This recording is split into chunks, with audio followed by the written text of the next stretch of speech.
Pittsburgh.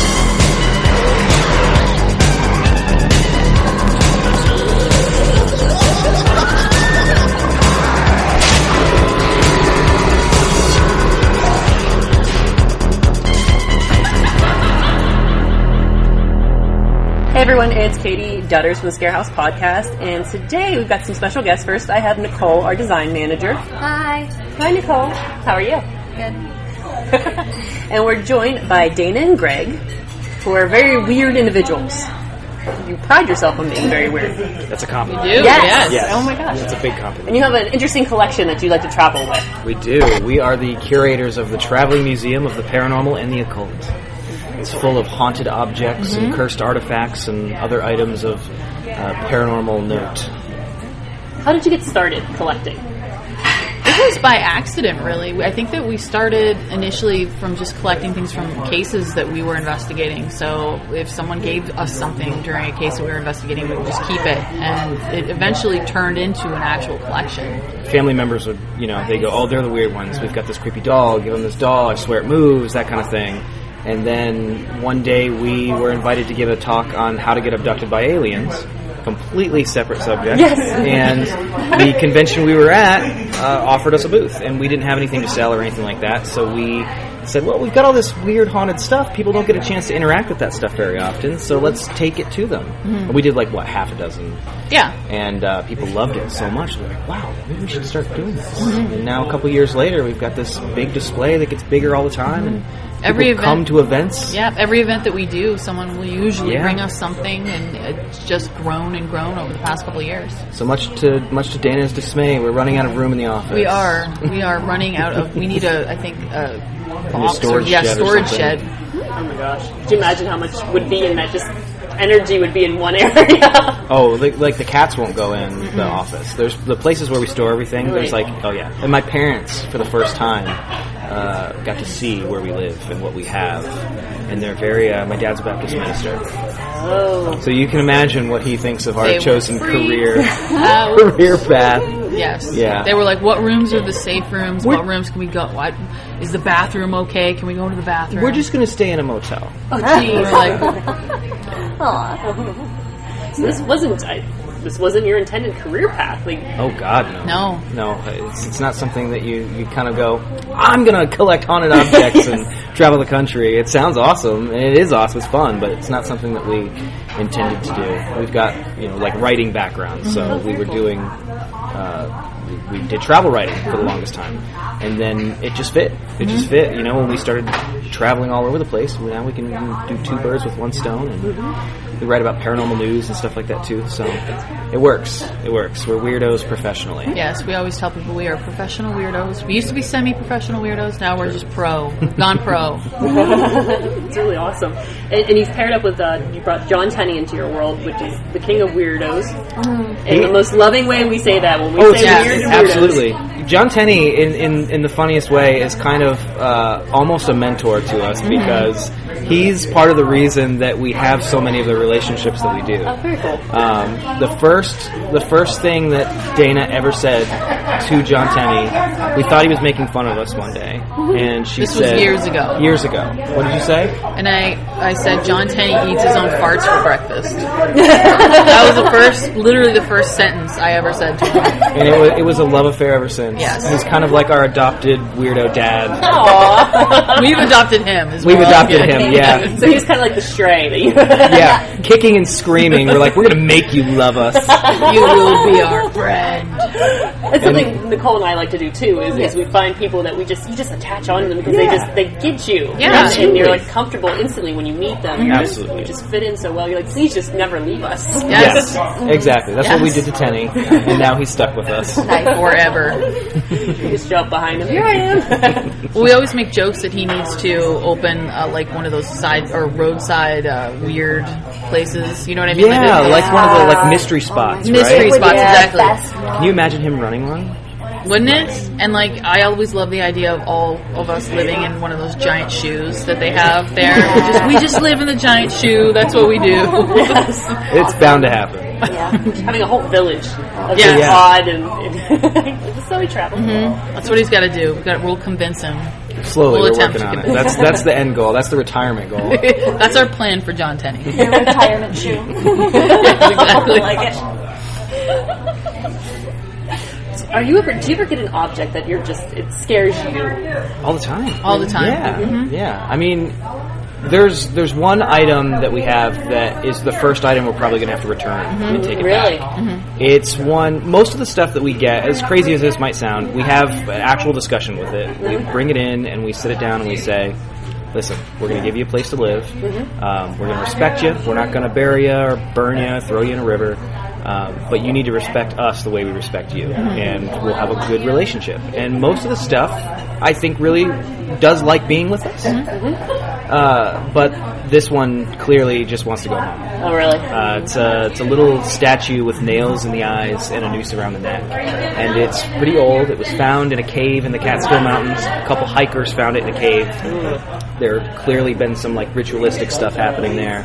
There's been a fire recently and carvings on the walls. And they, of course, like they've never seen a horror movie before, the one guy's like, I'm taking this home. And the other guy says, no way. And the guy didn't listen. He's like, nah, I'm taking it home. It's awesome. Almost immediately, it would start to move from room to room. It wouldn't be where they left it. And then they started to get this overwhelming smell of thick pond water. At one point, they were even finding wet footprints in their house, just all around their house. Muddy footprints, bare footprints. Their animals were freaking out. Yeah, animals wouldn't go in rooms. And the final straw was they came home one day and the dog refused to go in the apartment, wouldn't do it. And they walked in and they saw an old woman, just stark naked, scraggly hair, dripping wet, standing in the corner of the living room. She turns and looks at them and they said, F this, we're out of here. Wow. And they ran out and they went on Reddit, of all places, and wrote this whole long thing about, here's what's going on, what do we do? And everybody said, take it back. Of course, it's the simplest answer. Take it back and apologize. We had just shot an episode of Finding Bigfoot, and one of the PAs that we'd spent 2 weeks in the van with had heard all of our stories about our objects, and he was reading it on break during filming, and he goes, oh my God, talk to these guys. Yeah. And so he got a hold of us, and I said the same thing. I said, you got to take it back to where you got it, apologize, mean it, back out of the cave, and then hope it ends. They said, the guy goes, well, my friend won't go with me. I'm afraid to go back. I don't know if I can find the cave. I don't want to meet who put it there, et cetera, et cetera, et cetera. Can I just send it to you? And so I was like, sure. Here's my post office box. The day that we got it, we'd taken photos of it. All the objects we get, we take photos everywhere, so we know exactly how it's changed. We finish doing that, then we go and we just watching something on Netflix, and we hear a bang in the office. And I thought, it's the cats. 7 o'clock at night, they always fight. And so I was like, I'll go break it up. Office door's closed. Cats are scared out of their minds, hiding under the bed. Walk in the office. Can't see anything that's going on. And then I almost stepped on Jesus, who had been pulled off of the crucifix that was sitting right above the crone. Just his arm is swinging on the cross. Oh my gosh. And so when you look at this actual crucifix, it's just hanging on the wall from a little nail in the back. So if it had, because my logical brain kicked in, I'm like, okay, we have to figure out what happened here. It was did a big truck drive by the house? Did something, anything. And if it had been something that had driven past the house and the whole thing would have fallen off the wall, not just the tiny statue having been completely ripped off of it. It was just completely illogical. And then I said, well, if this is what it's like, we're going to catch this thing. And we set up a trail camera. It took 3-4 weeks. And then one night between 3 and 4 in the morning, it triggered 3 times. There were some strange light anomalies in the photos, but we didn't really think much of it. And then Dana goes, what would happen if you strung them together and animated it? And we animated it, and when you look, you can actually see her moving on her own. I think she moves it looks like about half an inch or an inch to the right. Or the left. Sorry, the left. And then after that, things just ramped up even more. We started to smell the pond smell. Dana calls me into the living room and goes, why were you standing on the couch? I said, what are you talking about? And there were 2 wet footprints on the back of the couch, like they were standing over us while we would sit there and watch TV. And we've documented all of this, so it's all completely documented. And the picture of the footprints is so strange because they're literally it's like someone with wet feet was standing on the back of the couch, and it's the weirdest thing ever. When I asked him, I was like, were you in here like changing a light bulb, or like why were your feet? Like my brain, I'm trying to again figure out what potentially could have been. Yeah. No, there's no logical explanation for wet footprints on the back of our couch. So it just got even crazier after that, to the point where one night it rolled off of a table and under our television stand, and when I reached down to grab it, the television tipped, and Dana screamed and had to run over and grab it and put it back. Oh my god. And so after that, we realized that one doesn't want to be with us. Yeah. We got to take it back. And that's a whole process too, because really we have to figure out where exactly to bring it. Like, we know the general area, but we don't know the exact cave that it came from, and our biggest fear would be to put it in the wrong place, or somebody else finds it, or someone else to find it. Yeah. So that's going to be an ongoing process. Fun. But we know that inevitably that's what's going to have to happen. That's amazing. Good luck. Yeah, right? Thanks. And you have one of your more popular items, I guess, is your idol. Yes. Or as we call him, Billy. Billy Idol. That's amazing. That was an internal name, and then people heard People us just call him that, started and calling now him everybody Billy. calls him that. He did have a much scarier name, which was the Idol of Nightmares. He gave people nightmares. Oh, yeah, I don't need to see that one. Oh, a lot of that people who covered. hold him, they have nightmares that involve him for up to a week. It's lasted. Yeah. Crashing planes, they look next to them, and he's in the sitting seat there. next to them. Crash cars, he's in the car. There's a lot of with them. travel theme with him. Yeah. I don't need that. I don't need that in my life.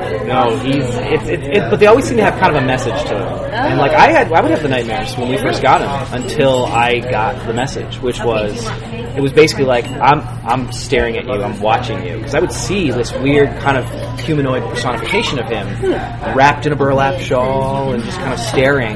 And then a woman came up to me at an event and she said, you need to know that idol will not stop screaming because he can't see you right now.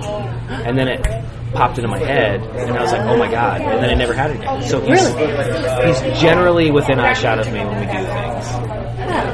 And he's okay. It's crazy. Is that like attachment issues? Oh, for sure. Yeah, and when we do EVP sessions with different ghost hunting events and things like that, and he gabs, he just talks and answers, and he first started, he was just screaming and growling, but it's like the more we do it, he's learning to speak. Oh, that's And He's very sassy. Very sassy. I like that. He's sassy. A lot of women feel kind of a connection with him, and we've had, like, for example, we had a woman at one of the events holding him. She was hugging him and kissing him. Calling him her boyfriend. Yeah, and then later on, during the investigation, when we had Billy with us, we were doing an EVP session, and she asked him, Billy, do you like it when I hold you? Or do you like it when I kiss you and hold you?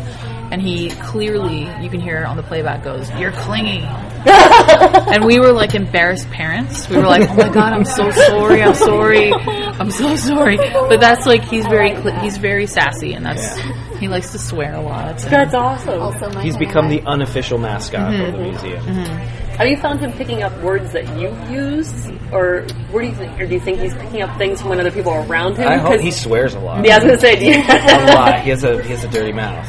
But he laughs every time he does it. But it's strange because what's the first thing that you learn when you learn a new language? You learn the curse You want word. to learn how to swear. Yeah. So for the longest time, that's what he was doing, what he was incorporating. And it was kind of stilted. But now there's like full sentences, and he recognizes people. We'll do events like the event we're at now. There was people Last night, that have been at a few of different events. He was the most talkative with those people. Oh, really? He recognized it. He even calling them by name. Yeah, he called them by name. I couldn't believe it. Yeah. Oh, wow. That's so amazing. It's almost like a little guy learning. And Right. Or maybe there's something there, and we're manifesting it. Yeah. We're putting so much energy and intention into it.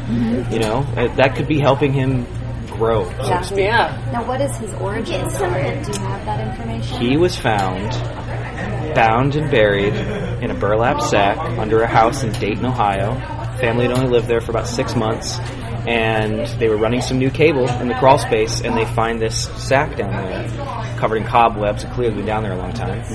And they bring it upstairs, and they cut it open, and there's this African idol inside. And that night, their son started having dreams that the little man was coming into his room at night, pulling the covers off of him from the end of the bed while he slept. Oh, jeez. And they thought, it's just a kid having bad dreams, it's a scary idol. Until they started to hear the pitter-patter of feet run around the house at night, rummage through their drawers, lights would turn on and off, typical poltergeist type stuff. And then they started having terrible dreams. And they were so bad that they didn't want to discuss them. They heard us on Coast to Coast talking about the museum, and we always get an influx of stuff after we do something like that. And I got an email from him, and he said, I was going to send this thing to you, but what I realized was you're in Cincinnati, and I'm in Dayton, so save me on shipping. He's pretty heavy. And so Dana said, there's no way we're going to meet some guy who heard us on like late night talk radio. I said we can do it in a very public place. Like, I don't want to get murdered today, so that's going to be in like a Walmart parking lot on a Saturday at like 2 in the afternoon. Yes. And we did. Dana sat in the car with 911 ready to go on the phone. I was literally like ready to go. And this guy couldn't have been more normal. He wasn't a weirdo at all. He I always described him, he looked like Ted Danson. T-shirt, baseball cap, totally normal dad. Yeah. But he's got this burlap sack held way out from his body. Kind of marches over, and he goes, is your name Greg? And I said, yeah. And he goes, it's your problem now. Oh, jeez. He turns around and starts walking away. Oh, my gosh. But I finally pried. I was like, listen, if he really wants to get to the bottom of this, you don't know what's going to stop in your place. Tell me everything you know. And he kind of thought about it, and he goes, I'm not going to tell you about my wife's dreams, but I had a dream that was the most realistic dream I've ever had. I didn't even know I was dreaming at the time. I was in bed with my wife, we were watching TV, and I just casually reached over under the nightstand, grabbed a big knife, stabbed her in the chest, cut her all the way down to her stomach, pulled her heart out, and started to eat it.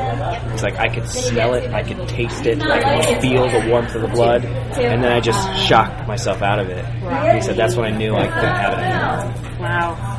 So that's about as far back as we can go with him. We don't know where he came from after that. Wow. And we had a lot of problems with him at first. Our car would break down on the way to events. And like one of Amy's events was the first one we broke down on the way. And there's nothing wrong with the car. We'd get it towed, and they'd say, no, it's fine. And eventually it got so bad that we reached out to a voodoo priestess. And she said, well, I don't know if he's voodoo or not, but he's probably confused because he was put there for a purpose. Now he's been woken up. New people, strange house, strange people. He doesn't have a job anymore. So you need to tell him he's allowed to leave if you want, and then give him some rum and tobacco, because the spirits always like rum and tobacco. Oh, neat. Everybody likes rum and tobacco. Yep. Yeah. And he decided to stay. And so now after every event, we give him rum and tobacco, and everything's cool. Oh, very cool. For being a good boy. Kind of, yeah. He probably enjoys the fact that he gets to interact with so many different people. I think with the travel. I think he likes attention. There's no doubt about the fact that he likes attention. For sure. So I think that at these events, because we do bring him with us sometimes during the investigations, and he gets to interact with people, he really seems to enjoy kind of being around people and being, sort of the center of attention a lot of the time. Yeah, he's a drama queen. He's a drama queen. Amazing. And then your other big one is the mirror. The dark mirror. Dark mirror. The mirror was given to us by a woman whose mom bought it at a psychic fair, I think in Ohio. And out of Ohio. Yeah.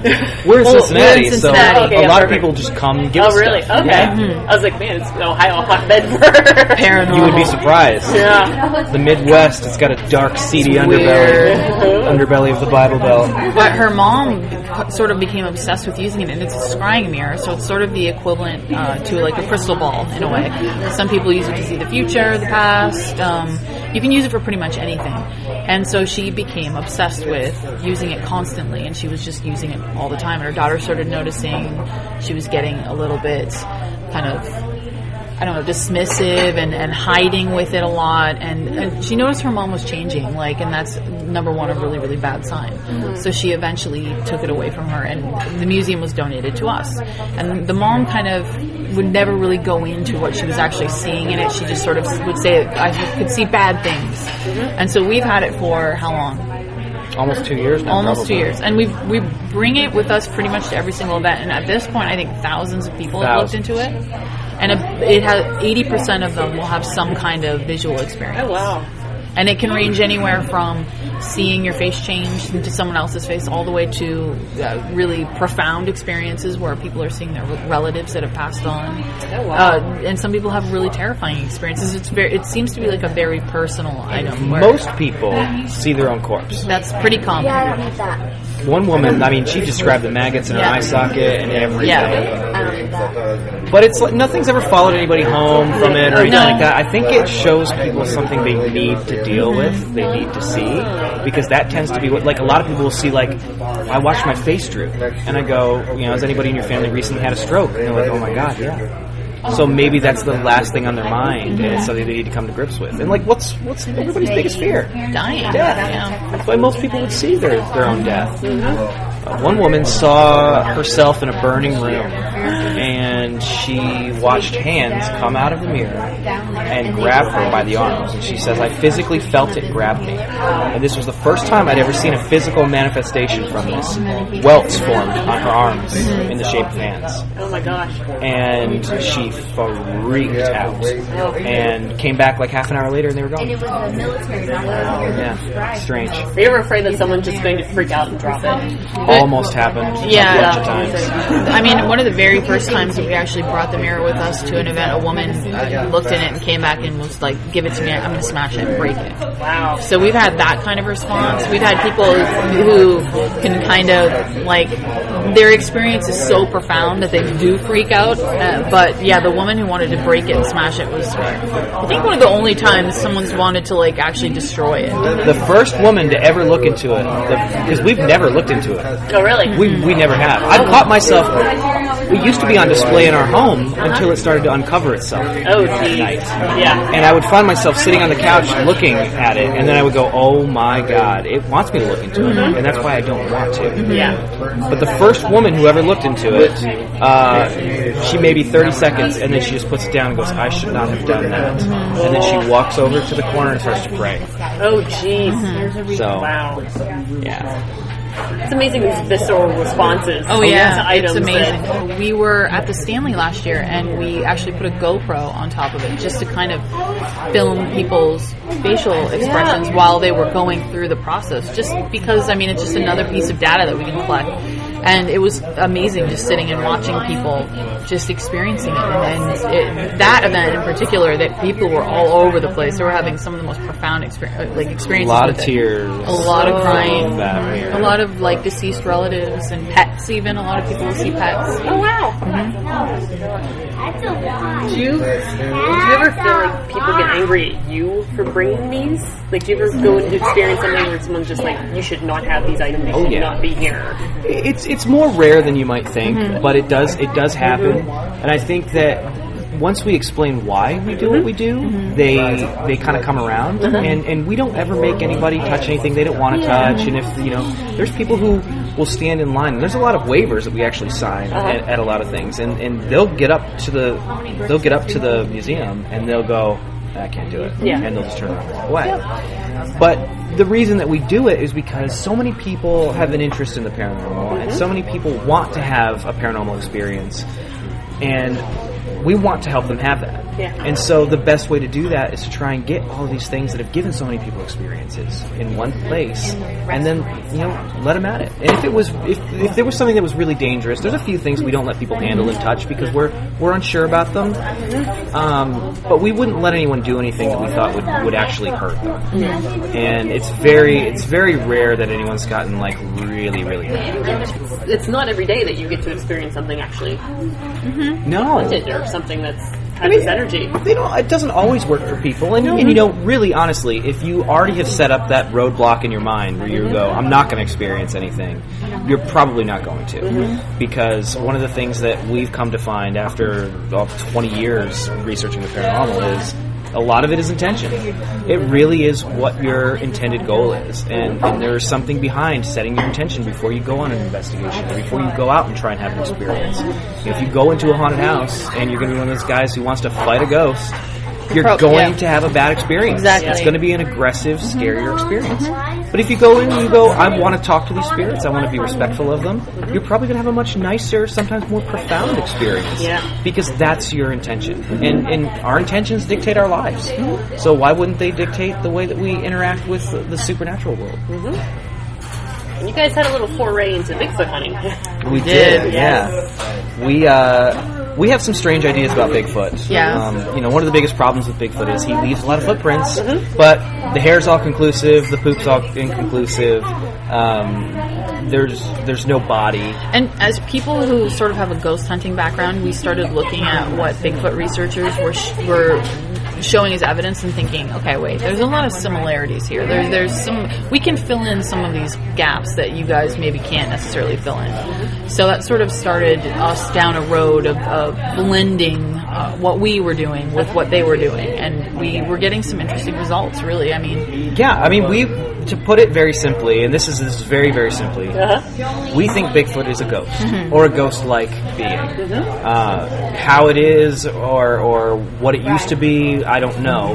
But there's so many correlations, whether it's some of the things that go unreported in popular Bigfoot sightings, like there's sometimes this strange green flash in the sky before people experience a Bigfoot sighting, or they will find themselves hypnotized and they'll be missing time, or the way that footprint tracks will just suddenly stop in the middle of the snow. Where did he go? How did the footprints stop? There's no body. The photos are all blurry, often like ghost pictures. They're pretty blurry.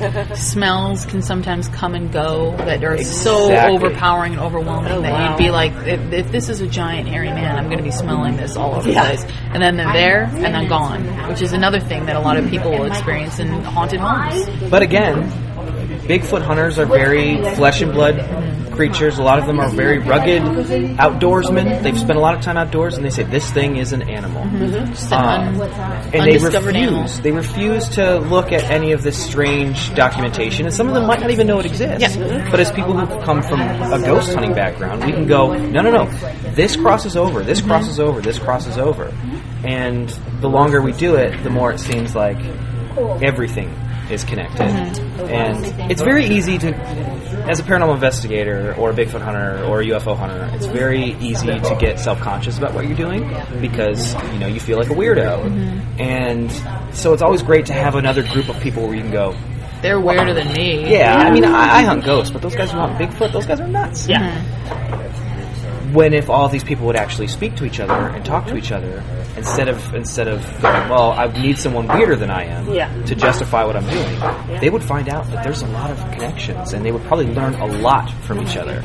And so that's what we decided to do several years ago. Is we wanted to, as our friend John Tenney says, we wanted to diversify our weirdness. And so we kind of dabble in a little bit of everything. That's very cool, and it's like having that different weird. I mean, Nicole and I have our own little weird things that in her weird movies. What we call your weird movies. What? Someone would call weird movies that you really enjoy, and just but if you did not have that interest or that specific background, you would not be able to bring in certain aspects. And even with marketing in my end, it's if I did not have experiences in non-profit sectors, I would not have that to bring into here and go, oh man, this is exactly what they did here. And Exactly. That's exactly it. It applies across the board, that kind of stuff. It's amazing. And we're very lucky that we have weirdness. I would rather be weird. Of course, but that's the secret, right? Is that everybody is weird. Some people are just much better at hiding it and being and acting normal. Everyone's weird, but because they're so afraid of being the only weird person, they don't realize that everyone is. The world should be weirder. I like that, having that secret weird side. Where you just think, oh, you look pretty boring. I'm like, no, I can have a conversation with you about anything across the board because I've done some things, I've seen things, and it's fantastic. And I think you are able to become more diversified because you're weird. Absolutely, of course. But it's always the normalest, most quiet ones that are they have the weirdest stories. We're all looking call it slightly spooky. Slightly spooky. I like it. You just don't know about it. Is there anything specifically you guys want to talk about? We're an open book. I mean, we're all over the map. It's hard, whether it's alien abductions or UFOs or haunted objects. So you have UFO experience. Your interests. Oh yeah, for sure, absolutely. Okay. It's a whole part of diversifying it. We got one of our friends abducted by aliens a few years ago. How did you do that? You always start the story and then you go, but I can't tell you. I can't though. That's the thing. We've been collecting data on this and doing it a few different times, and we found out there's a way that you can really up your chances of being abducted by aliens and having an abduction experience. I wouldn't recommend anyone ever tries it because it is like, all joking aside, I thought it was going to be a very funny thing, and I thought it was going to be a very weird, funny thing to talk about, and it's actually one of the most terrifying things I've ever done. And we will be able to talk about it more, but the longer we've been doing it and the more times we've been doing it, we've been able to make these correlations, and we will tell everyone how they can get abducted by aliens fairly easily. But I wouldn't recommend they do it. Be careful. Yeah. Well, that's the problem. There are things that once you switch on are very hard to switch off. That connection is a two-way street. That's how it works. Oh, very interesting. Nope, not touching that either. I'll read about it. I'm not touching it. There's so much research involved with everything you do, which is fantastic. Because it just, and even when Tenney was talking about his cat's behavior at the presentation earlier, and doing that research and seeing the correlation. But you have to have that because a lot of people refuse to believe you if you can't let go. Well, Here's some data. Here's like 5 years of data of all of these things that we've researched. Here's the evidence, which is not a bad thing. You know, everyone should be skeptical. You know, up to a point that you're not a cynic. But the more evidence that you can capture, the better chance that you'll have of going, hey, it's okay. The world is a weird place. There's weird things that happen. We should all be paying attention to this. Well, thank you so much for listening to the podcast. Thank you, Greg and Dana, so much for chatting with us. Oh my God! Thank you for asking. Yeah. Oh my gosh, So it we're was so like much. best friends now. Yeah, Of course. Right. Yeah, we are. We're going to be your Greg and Dana. You're going to be That's Greg, great. and we're going to be your Greg and Dana's. I'm so The excited. cycle continues. We're just going to send you cat and dog pictures and then follow you around. We're up for the cat and dog. Yes, pictures. at any time. That's fantastic. Thank you so much for listening. Thank you, Nicole, for being part of the podcast. Yeah, thanks. You're the best. And talk to you soon.